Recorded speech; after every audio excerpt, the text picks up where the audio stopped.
বর্ষাকাল বা বাংলাদেশের বর্ষাকাল রচনা। ভূমিকা: বাংলাদেশ ঋতু বৈচিত্র্যের দেশ। ষড়ঋতুর বিচিত্র সমারোহে সৌন্দর্যমণ্ডিত হয়েছে আমাদের প্রিয় মাতৃভূমি এই বাংলাদেশ।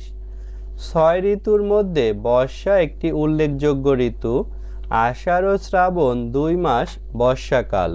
এ সময় প্রচুর বৃষ্টিপাত হয় বলে একে বর্ষাকাল বলা হয়। বর্ষার প্রকৃতি: বর্ষার অঝোর বৃষ্টিও ধরার শুকিয়ে যাওয়া নদী-নালা, খাল, বিল, দিঘি, পুকুর কানায় কানায় ভরে ওঠে।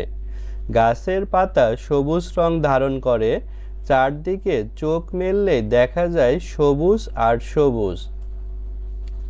বর্ষার সারাদিন বৃষ্টির কারণে ঘর থেকে বেরোবার উপায় থাকে না। এ সময় গ্রামের পথঘাট কাদায় ভরে ওঠে।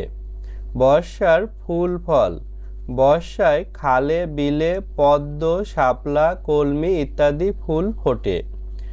ডাঙায় ফোটে কদম, কেয়া, হিজল, বেলি, গন্ধরাজ ইত্যাদি ফুল।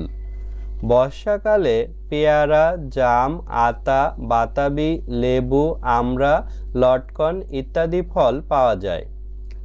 বর্ষার নদী-নালা: বর্ষায় প্রকৃতি এক নতুন সাজে সজ্জিত হয়। নদী নালা পানিতে থই থই করে। তাছাড়া ফুলে ফুলে এ ঋতু এক নতুন সৌন্দর্য সৃষ্টি করে। বর্ষার পানি ময়লা আবর্জনা ধুয়ে পরিবেশকে নির্মল করে। এ সময় নদীর পানির সঙ্গে পলি এসে জমির উর্বরতা বাড়ায়। বর্ষায় আউশ ধান, পাট, আখ ইত্যাদি ফসল কাটা হয়।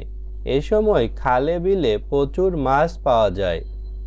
উপসংহার: কৃষিপ্রধান বাংলাদেশের বর্ষাকাল অবশ্যই আশীর্বাদ।